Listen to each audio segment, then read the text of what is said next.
Michael Horse in front, and Lazarus has done it again. It's all Fernando Bale, the champion, well clear of Waymore's Blues, and Fernando Bale won.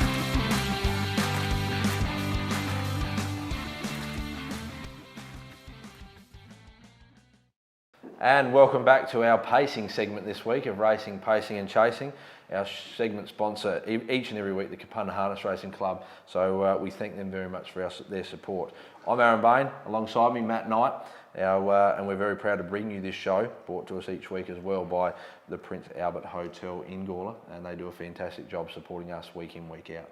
Yeah, mate, they're absolutely brilliant. We're up here tonight filming from the Prince Albert itself and ready to get stuck into talking some harness racing. Certainly plenty to go through, and in local news, we're going to cover a bit of local news and then we'll go abroad to interstate as well. But local news, so a few announcements in the last sort of 7 to 10 days. So Harness Racing SA recently announced the SA claiming series, so that's similar to they did the UBET graduation recently, but there'll be a heats and final, so you'll accumulate points. So for the claiming horses, anywhere from $5,000 to $15,000 claimers. So it's a good pool of horses, but it's also a good ploy by Harness Racing SA to attract horses. And I myself have already had some phone calls about one or two coming back over the border. So I think there'll be some horses coming to the state for that series, and one of the the conditions that all horses that want to compete in that series have to be in a trainer's name in SA by the 26th of this month. So you'll start to see some horses come back into the state, which is very good. And Wayne, we'll have Wayne on the show later as well to talk about what he wants to see out of racing. I know that's what he's keen to see. He's gone out and got a claimer for this series particularly, so people will start to do that. So what you're telling me is obviously your parents, Peter and Julianne, they're going to be stoked because you got another 30 horses coming across the border. Wouldn't say that many, but the stables will fill back up, so we hope anyway. But also the Horse of the Year Awards night's been announced at the Mawson Lakes Hotel and Function Centre on the Friday the 25th of October. So that'll be a great day. And then also the Orwood Stud 2020 SA Yearling Sale, the other announcement, and well done to HRSA here, they've announced zero entry fee. They know how tough it is for breeders out there at the moment, and they've come out and said, well, we're going to have no entry fee in this year's yearling sale. It is capped at a number, but they don't want to make the industry bleed any more than they have to, and they're going to wear some of that cost, so that's excellent to see. Just on that, Aaron, before we go into the next, are there any horses of yours that are going to get the award on the night? No, I think we'll be quiet this year, mate. I think we'll be quiet. So we shipped one or two of our better ones over to Victoria in the latter part of the season. So, but that's all right. We'll try and reload for 2019-20 and see what we can find later this year. Let's lead into some Mildura harness racing news though. Not only so go interstate abroad. So Michelle McGinty Wilson, her team, they do a fantastic job up there in the Sunraysia area. And this week they also announced their a 1-year lucrative deal with the Euston Club and Resort. It's believed to be the biggest in the club's history. So credit to Michelle and her team there. And they had the first race of last meeting as naming rights, and they'll have naming rights over the Cup Carnival. I tell you what, we talk about the Gawler Club, the Gawler Cup here for the Gawler and Brossard Jockey Club, but we should be getting up to the Mildura Harness Racing Cup Carnival. 3 days of exciting racing over a week. I tell you what, it's a great few days. Sounds probably right up our alley, doesn't it, Aaron? No, very much looking forward to that, and we'll try and make the effort to get up. Absolutely, you'll have a couple of runners. We'll no doubt feature somewhere. But the Euston Club actually sponsored the 2019 Sunraysia Cup, and that was only run last week with Rock and Roll Eyes winning there for Glenn Douglas. And so I think Mildura, it's a thriving area, and I know we want to promote harness racing in SA, but we also promote harness racing abroad in general on this show, racing, pacing and chasing. And they had, up to 110 horses engaged at every meeting. Some of the state's most competitive racing in Victoria, and I know it's, you always see competitive betting. You never often see too many short price favourites, and even when you do, they can risk getting beat. But I noticed today they've got 1,789 followers on Facebook, the Mildura Harness Racing Club, which is a fair effort. Happy with that. And this show will obviously go to air later in this week, and they've got their awards night on Friday night, the 13th of September. So we wish all the award winners there, and no doubt Wayne will feature prominently. We mentioned he took out the driving honours there this year, the premiership, so he'll no doubt head up and show his support back to the club. And well done to all those. But one thing I think the club have done very well to reward the drivers that do come up, they've partnered with Tasco Petroleum to actually do a drive of the meeting each week. And I think it's only in the way of a $50 fuel voucher, but it was the first time last week. Yep. And Alex Ashwood actually won it on his drive on Key Defender, and we'll talk about it in the show, in the interview with Wayne. We've got him joining us lately, but I think week in, week out, there's a fair rivalry that goes on between Alex and Wayne, and I reckon out of the, say, 50 odd meetings they might have up there, or say 40 meetings, I reckon it'll be pretty evenly split between Wayne and Alex. They seem to dominate the track between both of them, so they're both great drivers. So, Aaron, one thing I want to ask you is for the average punter out there that probably doesn't completely understand why trainers and drivers from SA do go to Mildura.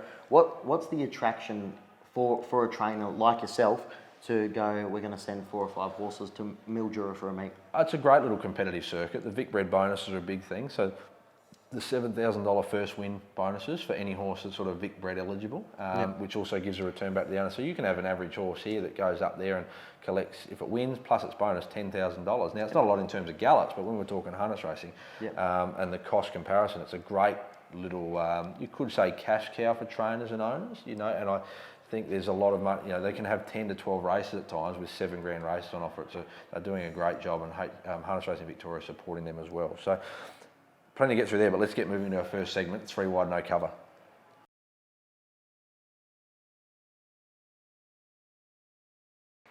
All right, Aaron, we've got 3 wide, no cover, mate, and it's the first unlucky runner from the weekend racing. Before we get on to that, did you see mine from last week?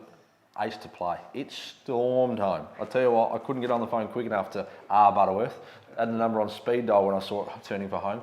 Third, $4 a place. I tell you what, follow racing, pacing and chasing, because we'll find you one. And I tell you what, it was absolutely, if it wasn't, it was the widest run on the last bend. It did strike a little bit of trouble as well, but it's ready to win. I'm going to stay with it. But my one for this week, Glenferrie Bunter. Okay, trained by Teresa Nielsen. Its last 4 starts has only been beaten at an average of 9 metres at an average starting price of 55 to 1. And when we talk the segment 3 wide, no cover, there is no better reasoning to support this horse. It was 3 wide, no cover, a lap out in the free-for-all on Saturday night, and it only went down all of, I think, 8 metres. 28-7 third quarter. Canada Bay by a metre. Blinding Light asked to lift and try and bridge the gap. Don't Tell Williams being worked on. Goes for the sprint lane. Canada Bay in front. Down the outside, Lochinvar. Hugo's making ground. Canada Bay in front. Don't Tell William on the inside. Canada Bay. Don't Tell William. Don't Tell William. Beat Canada Bay. In very good company. The leader ran second. Behind leader won the race, and it was off the track doing a lot of the work. So the horse has won 20 races from 55 starts, so it's got a very good record. Teresa Nielsen's only had 5 starts with it. It was off the scene for a little while there, but been a very good young horse and did win a time-honoured Mildura Guinea. So we spoke about the Mildura Club there, and that was over the Cup Carnival. But this horse is ready to win, and it'll be a price, I'm telling you. Teresa won't like it. Won't like it that I've tipped it, but she does work for me, and I actually told her on the show that I'm going to put Glenferrie Bunter as my 3 wide, no cover horse to follow, because there's some value in it. I love it, Aaron. Obviously, if you are watching the show, make sure you're putting these into your black bookers, because there's no better tipster, especially in the world of harness racing, than this man as well. So make sure you do black book them, and I'll certainly be doing that as well. One day when I've got to put one of my own in 3 wide, no cover, the driver will be copping a spray if they are luckless for 2 or 3 runs in a row. So we'll worry about that when the time comes, whether it be Wayne or Jake, but we'll deal with that then. I'd be happy to do it on camera as well, if you put Aaron as well. It'd be a bit of a laugh, mate. Yeah. But as always, we've got to thank Punk Club as well, a massive sponsor of racing, pacing and chasing here at Piranha Media as well. So they're backed us in. Jason, Eve and the team, download the Punk Club app today to start your brand new Punk Club as well, mate. But a brilliant little harness wrap up there as well. Well, we've still got the more to come. Let's go to our next segment, In the Money.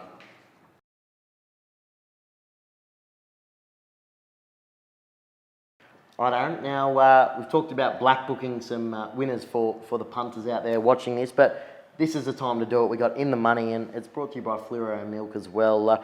Clay, Tony Modger and Kimmy Costa and the group down there supporting us massively, mate. You found one that should be thereabouts as well this week. Gone Mildura here. We talked about the Euston Cup, the Euston Club 2019 Summer Asia Cup won by Rock and Roll Eyes, but I found one out of that race. I didn't mind the run of Murrumbidgee Track, driven by Wayne Hill. So we're going to have obviously him. We'll speak to him a bit later, but. This horse, when it's on, it can really dominate the Mildura circuit. It was second, narrowly beaten, but I was more interested in the way Wayne drove it. Racing, and look at them, they're flying early. Cash Rake Smoker flew out the centre. Murray Track came out like a rocket out wide. Rock and Roll Eyes is going quickly as well. They cross Firehouse Rock. Look at the old boy go. Murray Track, bang, straight to the lead. Very tough early. It is a tough sort of horse when it's on, but their intention was to hold the front, and the lead time was astronomical. I think it was, quote me, I think it was about 41.5. There you go. See how good I go with the timing. But it was a 41 lead time around Mildura, which is hot, and it was still battling out. Had he decided to probably pressure and hold the front, it could have been, and had Rock and Roll Eyes outside him, it could have been the difference. 29.1 the third quarter, around the turn. Rock and Roll Eyes finds, leads 5 metres. Murray Track, Bernie Winkle. Cash Rake Smokers into the clear. Rock and Roll Eyes 3 metres. Murray Track off his back. Rock and Roll Eyes is fighting though, and Rock and Roll Eyes, what a top winner of the Euston Club Sunraiser Cup. Rock and Roll Eyes 3 metres. Murray Track, what a run second. So just with him starting to drive it a bit tougher, I reckon Colin Rogers, very smart trainer in his own right, I reckon he knows it's starting to come back somewhere near its best, and it'll be one to watch. It was decent odds there, sort of. I think they bet $12 in the Sunraiser Cup, but when he's in form, follow him because he's on the money. No, a great little tip. And he'll be back in the money shortly. As we said, Black Book it as well. But and we thank Fluorio Milk and the team down there for all their support as well. But Aaron, let's get into the run of the week.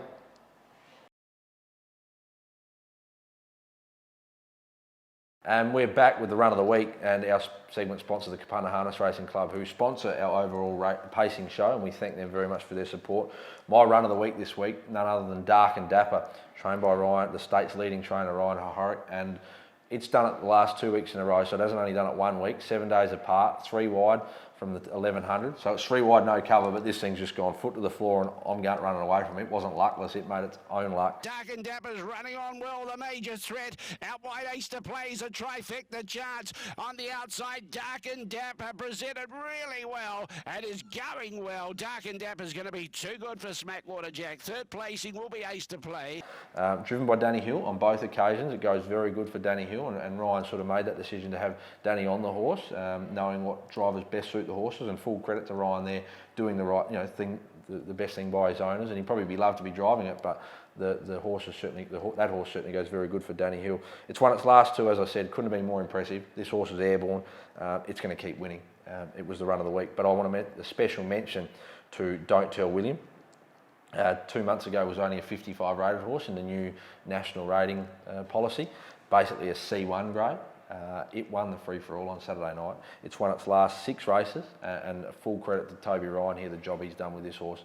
A very revy sort of character, a bit like you in the out of nightlife night. But but they've driven it to its strengths. It's very high speed. It can cross. They've also taught it to hand up now, and that's its biggest asset. I think it could really, it could go and win some Melbourne metropolitan races. So watch for it to be featuring over the coming weeks as well. And certainly now it's measuring up to that free-for-all grade. Mate, great little in-depth look at a couple of ones to watch and a couple of runs of the week there as well. But Aaron, I want to get into the trial file now.